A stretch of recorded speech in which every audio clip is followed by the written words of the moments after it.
kualifikasi ke Taiwan itu? Persiapannya emang agak agak singkat kali ya, cuma 1 bulan kurang mungkin. Cuman persiapannya lumayan, bukan lumayan sih, emang benar-benar matang lah, matang dari segi fisik, teknik juga kita udah mempersiapkan semuanya sih. Nah ini kamu kan hitungannya itu turnamennya lumayan kondisi nih dari kemarin SEA Games, terus juga yang kemarin sama Jakarta Bayangkara, terus performa kamu juga cukup disorot. Nah kamu merasa kayak ada tekanan gak sih dengan penampilan kamu? Oke, terus selanjutnya kan orang udah mulai menyorot nih Farhan gini-gini, ada beban kayak gitu nggak? Kalau beban sih enggak sih ya, mungkin lebih ke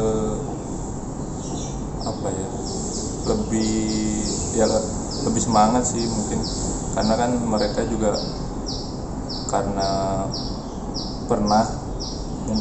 mungkin udah tahu arah spike atau arah apapun itu ya, makin belajar tuh mungkin lebih diinin lagi lah, ditingkatin lagi untuk cara-cara bisa lebih banyak menghasilkan poin.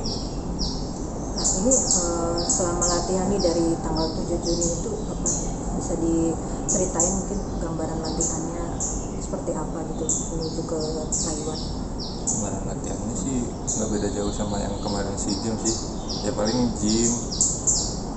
gymnya seminggu 3 kali, terus sisanya ya teknik bola kayak gitu sih. Nah kalau untuk persaingan di grup nih kan kita Indonesia segrupnya sama Sri Lanka sama Bahrain. Ini gimana Farhan melihat peluangnya minimal untuk juara grup dulu gitu? Insya Allah sih, kemarin yang pas di Bahrain juga kita yang Bayangkara kemarin kalah kan, kemarin kalah 3-2, tapi kalau melihat komposisi tim yang sekarang insya Allah sih bisa menang juga lawan Bahrain. Cuma kalau Sri Lanka saya juga belum pernah lihat timnya kayak gimana, tapi insya Allah sih bisa jadi juara grup juga. Nah kamu nyangka nggak sih kemarin waktu sama Bayangkara bisa akhirnya nembus final itu dari tim yang nyangka nggak bisa sejauh itu gitu?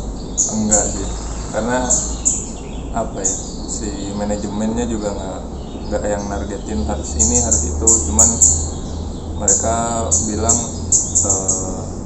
ya udah main lepas aja, yang penting kalian main bagus, menang kalah udah biasa kan.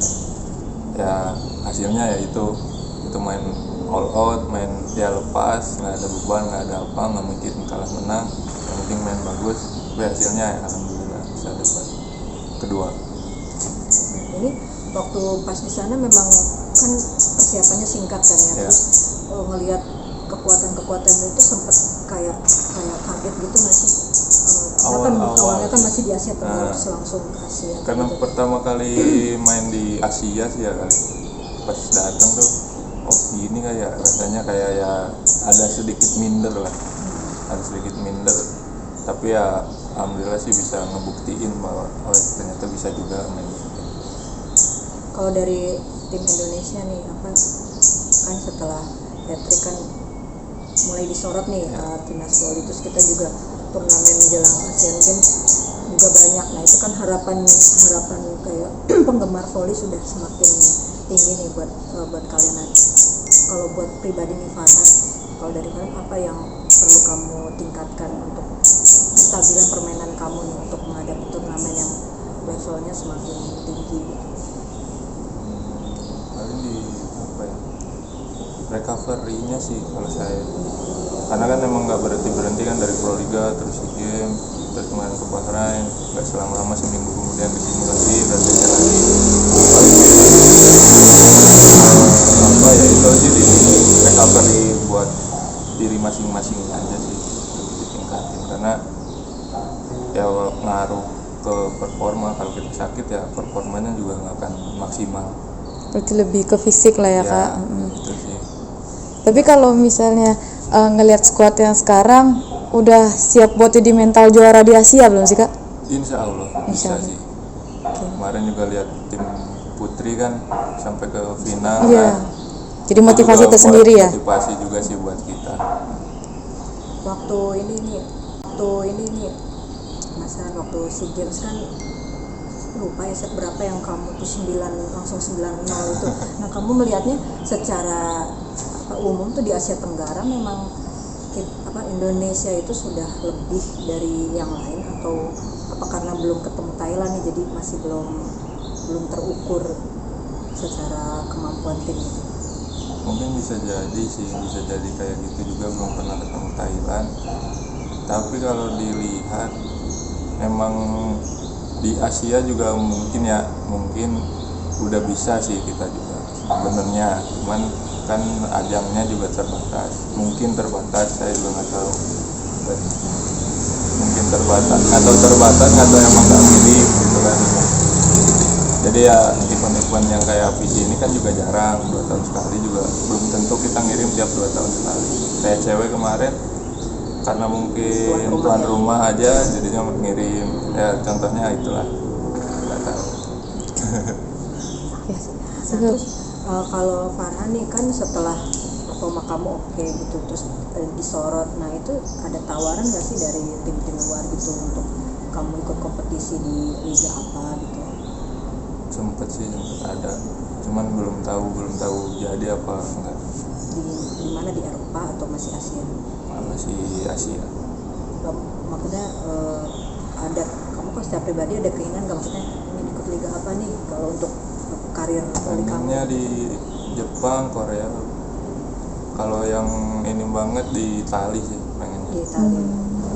Tapi sudah ada arah ke sana nggak, maksudnya kayak planning nih nanti setelah mungkin Asian Games mau kemana gitu, udah ada bayangan kayak gitu?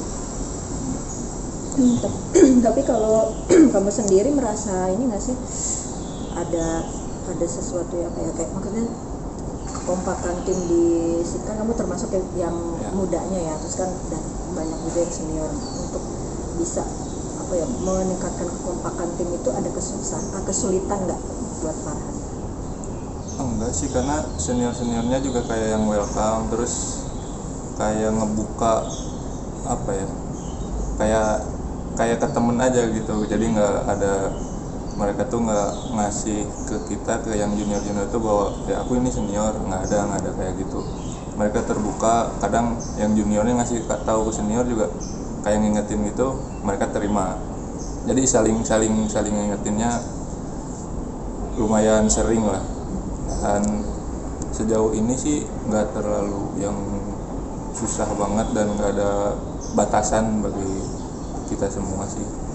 Berarti sosok senior di mata Kak Farhan tuh cukup ngomong ya ke junior di sini. Sering terus kita juga sering ngobrol, keluar bareng, nggak ada gap. Nggak ada gap gitulah.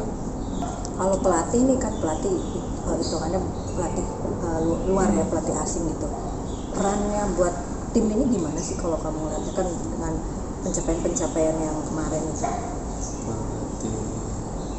Bagus sih, dia juga lumayan, pendekatannya lumayan ke atlet-atletnya lumayan bagus juga, programnya juga lumayan bagus. Jadi kan kalau biasanya kan pelatih Cina tuh mungkin lebih tegas atau apa, kalau dia lebih ini ya, mungkin lebih merangkul gitu ya? Ya lebih santai juga sih, nggak yang tegas banget.